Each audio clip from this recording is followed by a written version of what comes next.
Hello, and welcome back to my Stardew Valley challenge run where I try to reach perfection as soon as the game lets me. Today is the first day of summer, and with the new season, we have a lot to do. And the main goal for today is to get specific summer crops in the ground, watered, and fertilized.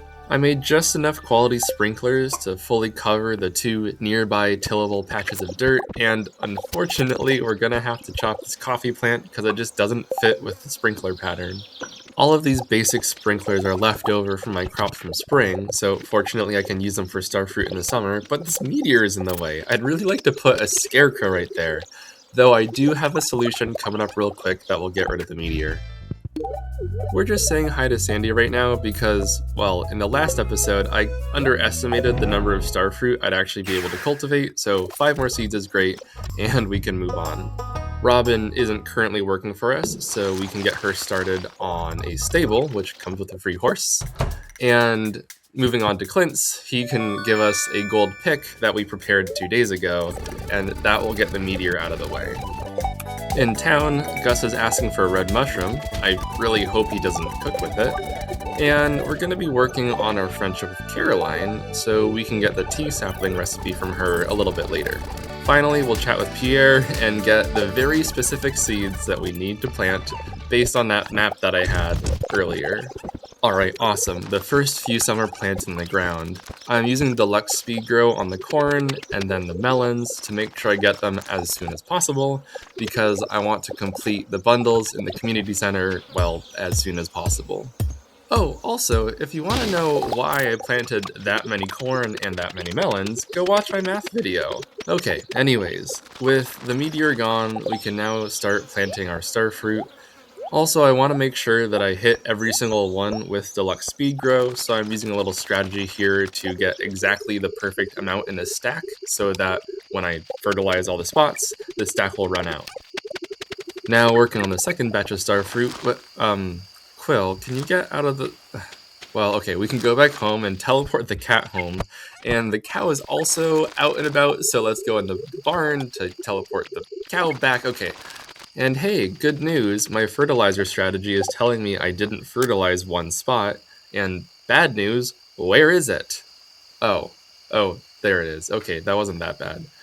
I used the same photo to double check that I did deluxe speed grow all of the corn, and if you're wondering how I knew that I got all the melons, well, let's just say I'd use a different strategy. Alright, great. We got some important crops in the ground. Let's make sure that the furnaces are still working overnight.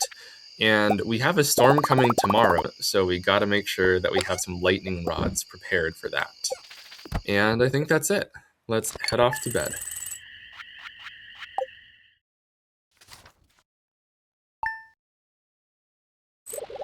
So the storm has arrived, and that's really convenient for us, because as we till the dirt, we don't need to use our watering can. I'm going to put those lightning rods interspersed in the trees, and just to make sure that this area remains walkable, I'll put some pathing down. Also, this is the first time that I'm using pathing ever! Whereas it was really important to get the starfruit, corn, and melons in the soil, we can wait a day for crops like the hops and tomatoes and wheat. I'm also planting some hot peppers, radishes, some flowers, and some summer squash. We get yet another round of starfruit seeds from Sandy. We just have an iridium sprinkler lying around from a skull cavern chest, so might as well put it to good use. Maybe I should have placed all those one tile to the right, but, well, I mean, it's already in the ground, so oh well. Warping to the beach, we can say hi to Willie, and he will sell us some fishing tackle to make our fishing a bit more efficient. There are a few fish I want to get right now, but I'm positioning myself right here for the crimson fish. Okay, I think I can go for the treasure chest here.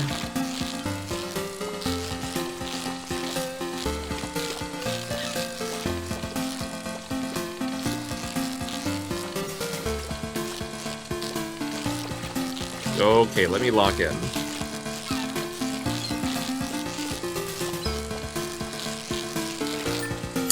I really wish I had like a heart rate graph for that. Oh, nice, cool, and we got the crimson fish row from the book. Gives us the row when we get the treasure chest with the fish. Nice. Okay, cool. First try, easy. I wasn't even worried. Oof, that was a tough catch. Alright, well, let's stick around at the beach just a little bit longer. We haven't gotten a tuna yet, and I figure why not? Let's wait until we get one.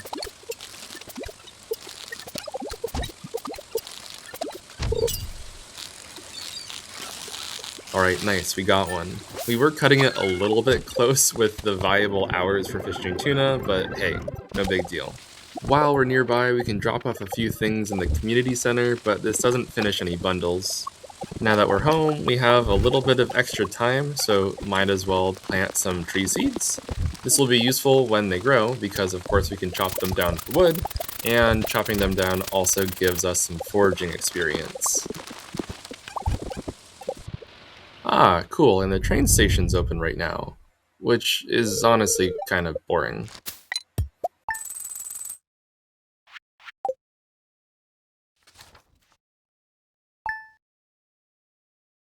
Alright, the storm has passed and we have a bad luck day, so maybe let's do some errands. And in the mail we get a letter from Lewis asking for his lucky purple shorts. Honestly, gross. Why are we getting it for him? It's his underwear. Anyways, we have a new horse, and let's name it, a vegetarian protein, but not bean names or not mushroom names, so peanut will do. Here we get a pretty convenient spice berry, because once we go into town, we can see that Willie's asking for exactly that.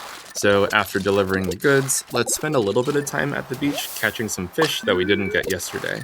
I'm looking for a tilapia for the community center, and we happened to get another tuna, so that time spent yesterday was a little bit wasted. And oh, I did want to hook an octopus.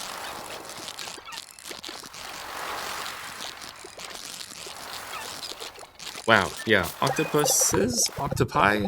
They're a tough catch. Anyways, off to Clint's, let's crack open some more geodes, and I'm learning right now, after 900 hours of Stardew, that if you hit the Organize button, it auto-stacks stackable items in your inventory. And don't worry, I'm not littering, I'll pick it up later.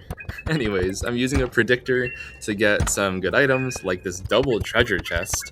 And also from some mystery boxes, I'll get a pink cake, and I guess you'll see what that's for tomorrow. Our rewards for donating some more items include coffee and a chicken statue, which we'll just donate back to Gunther. And from Marnie, let's go grab a milk pail because our bean animals, rather our barn animals, will be mature starting tomorrow. Back on the farm, let's do a little bit of inventory management and organization, and also make sure that those furnaces and the preserves jars are working for us. Next, we do need to participate in a little bit of deforestation because, as always, wood is necessary. Once we get vaguely enough wood, let's go talk to Clint for a trash can upgrade. This is also the first time I'm ever doing a trash can upgrade, a lot of firsts in this run. I'll keep a little tracker to see if it's worth it. All the wood we collected and a little bit more that we bought goes towards a coop upgrade. And let's participate in even more deforestation by the new unlocked train tracks. Back home, we can make a beehive for some honey, which we could also turn into mead, some more community center necessities. And you know what? I don't think we've chopped down enough trees this day, so let's go down to the Cindersap Forest and get even more wood. Like some days in the previous week, I'm dipping into the secret woods to get some hardwood, but mostly for the foraging experience. And it pays off because in the bottom left corner, you can see us get a level up in our foraging skill. As the last thing we'll do today, let's use all that wood and some copper bars we have to craft 14 tappers. I wish it were 16, but we just didn't have enough wood.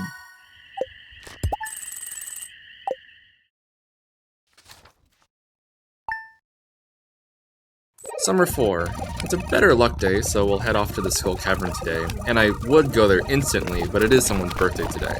In the meantime, let's just chop down some more wood, and this time it'll go to some artisan good machines. Let's replenish those mahogany seeds in the ground, get our first batch of milk, which is now cheese, and harvest some mushrooms just for the foraging experience. I think it's in our best interest, unfortunately, to complete the Lucky Purple Shorts quest, so let's give Marnie a gift, and wait outside Jass's bedroom to celebrate her birthday.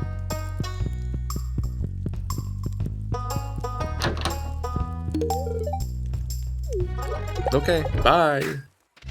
Because it's Thursday, we can trade some prismatic shards for one magic rock candy, and heading into the Skull Cavern, I unfortunately lost some footage. As you can see from the inventory items, we encountered a dinosaur floor, got a battery from an iridium bat, and also got a fruit tree sapling. At least this time, I did figure out why I was losing this footage. So sometimes I use the in-game camera to take screenshots to inspect the floors outside of the game for ladders or iridium nodes so that the in-game timer doesn't tick. And once I'm done looking at that image outside of the game, I'll go back into Stardew Valley, and the first thing I'll do is hit escape to get out of my menu.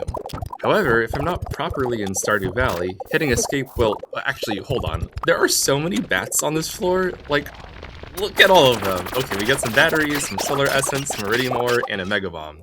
Okay, if I'm not properly in Stardew Valley when I hit escape, that terminates my screen recording software. So that's what happened this time, that's what happened other times, and I'll be a bit more careful about it in the future. Also, wow, 15 floors is the largest number you can get for a shaft, and that takes us exactly to floor 100. Floor 101 happens to be really rich in various minerals, so let's take the time to get all of the ore before hopping down to floor 102 to see what's in store for us there. Ah, great. Near death. Love it. Let's leave. As usual, we'll get those furnaces and preserves jars working for us before heading off to bed. Because we've read the treasure appraisal guide, those dinosaur bones are worth significantly more.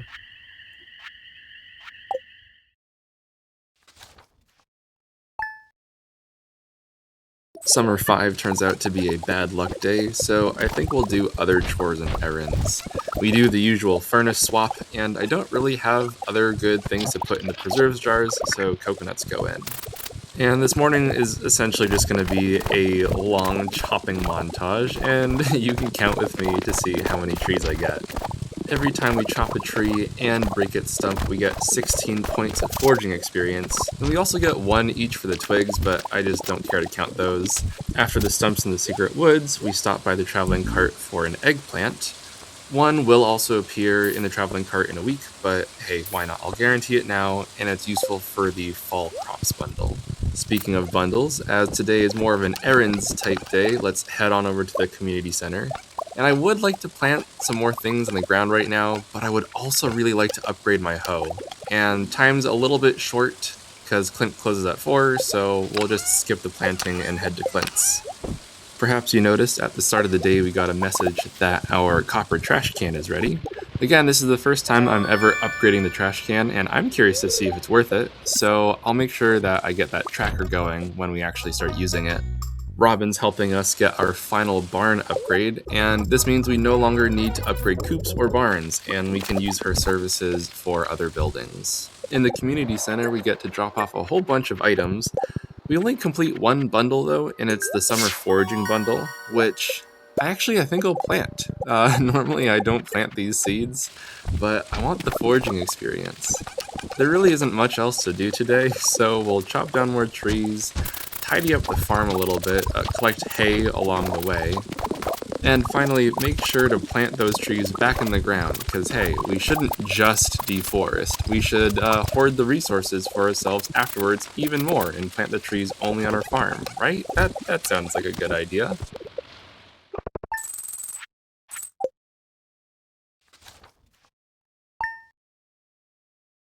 Summer 6. There are still some summer fish that we need to get, so let's... Wait, did Linus just destroy that grape? I'll just pretend that was him, foraging it, instead of just stepping on it. Anyways, we just got a rainbow trout, but more importantly, a sturgeon for the community center. Perhaps we should get another one to put in a fish pond for sturgeon roe, which we can make into caviar, but oh well. In the coop, our lizard dinosaur just hatched. I think let's name it Lytoporus. This is part of the Latin name for the chicken of the woods mushroom, and you know how dinosaurs evolved into chickens? Also, Lytoporus kind of sounds like a dinosaur too, so I think it's a good name. Yeah, I didn't mean to do that. Oh well. Anyways, let's pop that void egg in the incubator. Now that Lytoporus is hatched, we can incubate another egg, and this will give us a void chicken eventually. We've had fairly good luck with the help wanted quest so far in this run, because, for example, Harvey wants a quartz right now, and that's fairly easy to come by.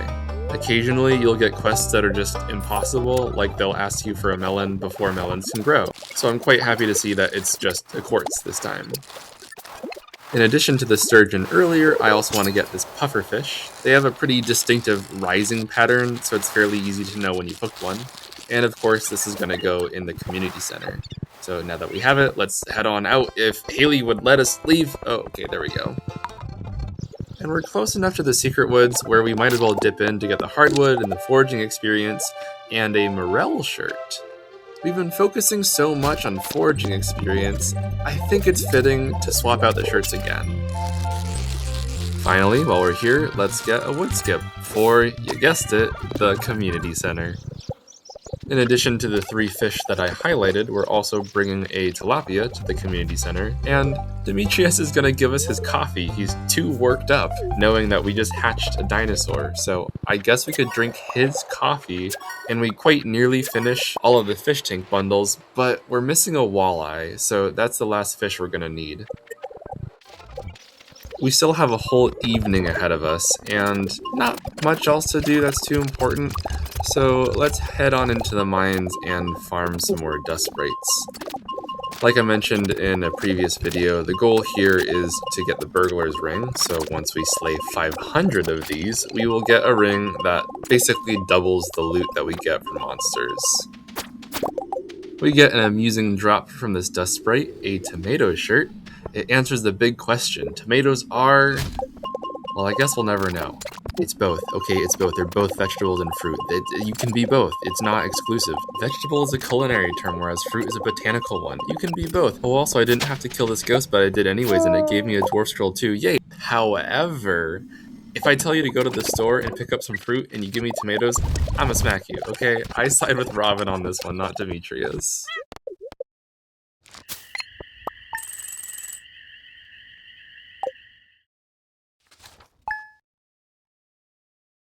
Sunday, the last day of the week, is when the Queen of Sauce airs, and she teaches us how to put a fish in an oven. Our red cabbages are ready, and we're just going to stick them right in the seed maker. Seed makers are tile and time dependent, so as long as you try a few times and reset the day, you can guarantee a good outcome. Red cabbages are year 2 crops, so this is how we're going to get our seeds since we can't buy them from Pierre. Also, we got the large chest recipe, so I'm just doing a little bit of reorganization here. We have enough iron for 80 explosive ammo, and I also make a cherry bomb to use on the farm, which you'll see why later. And our bee house gives us our first honey. The 2 red cabbages gave us 6 total seeds, as the greatest amount you can get back is 3 seeds per crop. That means I have 4 left over, because I planted 2 of the 6 seeds back in the same spots, so a cherry bomb was perfect to hoe some tiles. My hoe is at Clint's right now. We get yet another easy help wanted quest, which we can turn in mere seconds. I also want to talk to Clint for a sec, just to keep upgrading the hoe, and why not, let's get some coal while we're here. Robin's currently not working for us, so let's put her to work. This fish pond will help us get caviar first, and once we get the caviar, maybe we can pop the crimson fish in here. As you might recall, we now have a fully upgraded barn and coop, so let's stop by Marnie's and decide on some new mushroom and bean names. And oh look how cute, our duck is swimming in the pond right now. For bunny number 1, I'm thinking lion's mane is pretty fitting, because they do drop wool, and I would be remiss not to name the other one Puffball. We only have enough funds for 1 pig, though 1's enough, and I think Mung is a pretty fitting name for a pig. Alright, now that we're done with all of our errands, we can go to... We don't have enough money. Oh, I didn't plan for that. I guess we can crack open geodes until we get something that's... Oh, okay, yep, there we go. Okay, we have money now. Let's go to the desert. Of course, we make some trades before going to the Skull Cavern, and because it's Sunday, if we had jades, we could get staircases, but we didn't have any, so oh well. We got to the desert at noon today, which is a very late start for a Skull Cavern run. I'm still hoping that we can get to floor 100. I'm also using that picture-taking strategy and being very careful not to accidentally stop my screen recording. Also, to keep track of the trash can, I'm not going to take note of every single item going in, but I'll just do the final amount of gold minus the initial amount of gold. It is possible to make money in the Skull Cavern without using the trash can, but that didn't happen this time. The only way that it would happen to us currently is if we encountered a very rare gold slime that drops usually just 250 gold when you defeat it. And the other way would be to have a trinket equipped, which we can't do just yet. We need to get all of our skills to level 10 and get some mastery points before we unlock trinkets. Right about now, we trash our final item, a dinosaur rib, so let's start doing some calculations now. Also, that's a lucky 15 floor shaft again. I don't think I would have reached floor 100 if not for that shaft. Anyways, we started out with 953 gold, and we ended with 1,201, so a little bit of subtraction shows that we made 248 gold using our copper trash can. Definitely not worth the price, yet. I'm hoping to see that number go up a little bit more as we keep playing on this save file. Oh wow, 2 treasure floors in a row, and nice! Our second auto petter. Since we only have 1 barn and 1 coop, this will be the last auto petter that we need. If we find any more on this challenge run, they're gonna be kind of useless. Okay, it's 1:50 a.m., so now's a good time as ever to pass out in the Skull Cavern. Looks like we level up in farming, and we also hit level 10 in combat, which will make us even more powerful in next week's Skull Cavern runs. I can't wait to show you what's in store for the rest of the weeks in summer, but for now, we gotta say goodbye. So thanks for coming along, and I'll see you in the next one. Bye!